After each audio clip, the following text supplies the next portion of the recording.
आज हम पढ़ेंगे कि वर्ण विच्छेद करते समय पंचम वर्ण अनुस्वार की जगह लगा सकते हैं और वो कैसे लगा सकते हैं। तो उसके बारे में हम पढ़ेंगे पंचम वर्ण। अब सबसे पहले देखो कि वर्ग कौन कौन से होते हैं। 5 वर्ग हैं, क वर्ग, च वर्ग, ट वर्ग, त वर्ग और प वर्ग। अब क वर्ग में क, ख, ग, घ और ण। तो ये हैं हमारे वर्गों के व्यंजन। जैसे क वर्ग में कौन कौन से आते हैं, क, ख, ग, घ, ण। च वर्ग में च, छ, ज, झ, ण। ट वर्ग में ट, ठ, ड, ढ, ण। और त वर्ग में त, थ, द, ध, न। प में प, फ, ब, भ, म। तो ये हमारे वर्ग हैं। अब इनके हिसाब से हम ये देखेंगे कि वर्ण विच्छेद करते समय पंचम वर्ण का क्या काम होता है। देखो, जैसे हमने पहला क वर्ग का एक उदाहरण लेते हैं। क वर्ग का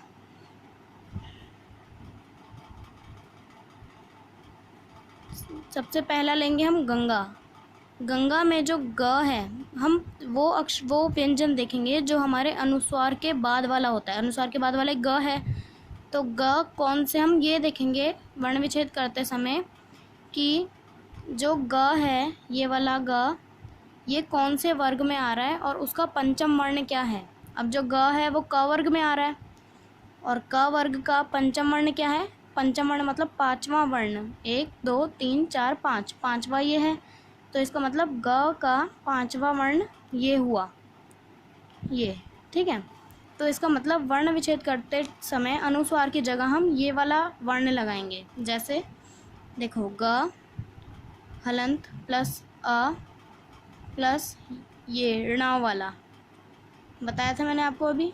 उसके बाद फिर ग फिर आ, तो ये होगा इसका वर्ण विच्छेद। अब इसको हम ऐसे भी कर सकते हैं, ग प्लस अ, ऊपर बिंदु लगा दी, फिर ग फिर अ। अब ये 2 तरीके हैं। एक तो अनुस्वार लगा के भी हम कर सकते हैं सिंपल, और दूसरा ये पंचम वर्ण वाला। ये जो है, ये पंचम वर्ण वाला हमारे बड़ी क्लासेस में आता है, तो इसलिए ये भी बहुत ज़रूरी है। अब दूसरा हम लेते हैं, ये तो था हमारा क वर्ग का। अब दूसरा लेंगे हम च वर्ग का। च वर्ग का जैसे चंचल ले लिया हमने, चंचल, तो इसका वर्ण विच्छेद करेंगे च प्लस अ। अब देखो कि च जो है, इस अनुस्वार के बाद कौन सा वर्ण है, ये वाला च। तो इस च का पंचम वर्ण कौन सा है, देखो च ये है, तो इसका पंचम वर्ण क्या होगा, ये अणा। तो यहाँ ये हमारा अनुस्वार की जगह लगेगा, च प्लस अ प्लस अणा प्लस च प्लस अ प्लस ला प्लस अ। तो ये हो गया हमारा चंचल।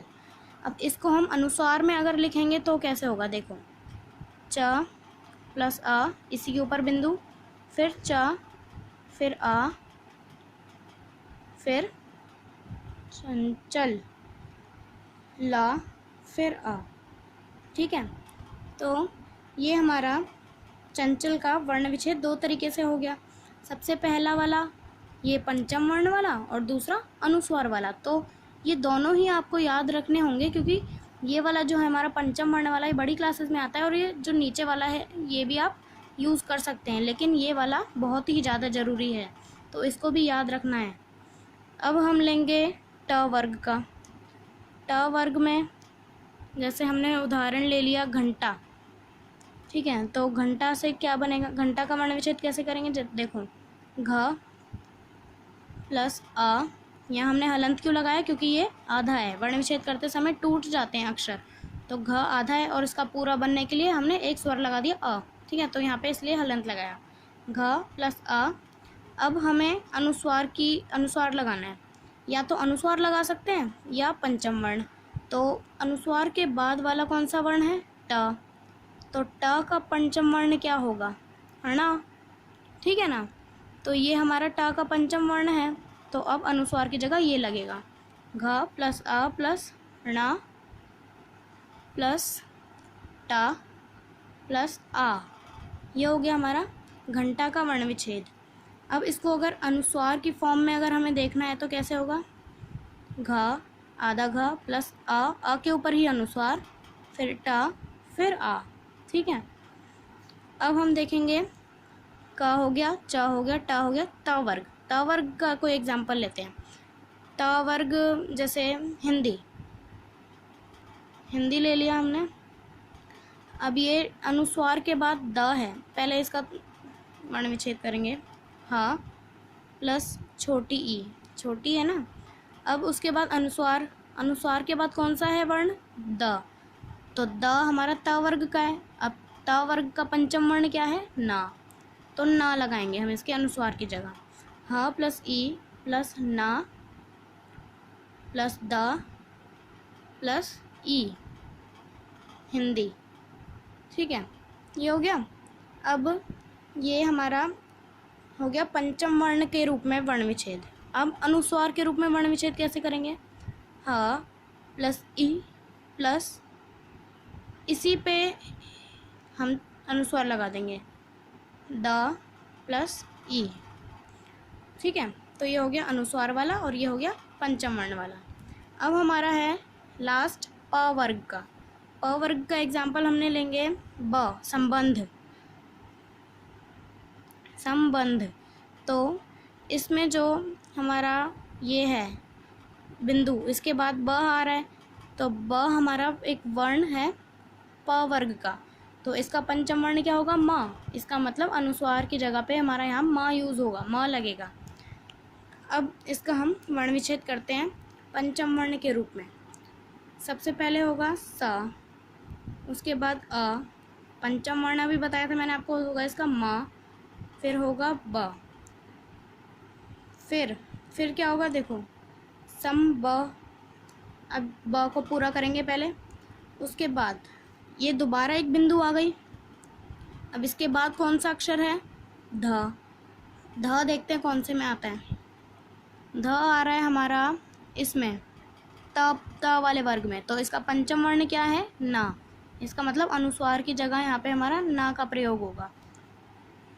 अब ब अ के बाद ना, फिर ध, फिर अ। ठीक है, तो ये हो गया हमारा पंचम वर्ण के रूप में संबंध। अब होगा अनुस्वार के रूप में सम, यहीं अनुस्वार लग जाएगा, ब के बाद अ, यहीं अनुस्वार लग जाएगा, ध, फिर अ। ठीक है, तो यहाँ पे हमारा पंचम वर्ण का ख़त्म होता है टॉपिक। अब ये आपको याद रखना है कि पंचम वर्ण में जो भी बिंदु है, मतलब बिंदी जहाँ पर भी है, उसके बाद वाला वर्ण जो भी है, उसी वर्ण का पंचम वर्ण देख के हमें अनुस्वार की जगह पर वर्ण विच्छेद में लगाना है। ठीक है, तो थैंक यू।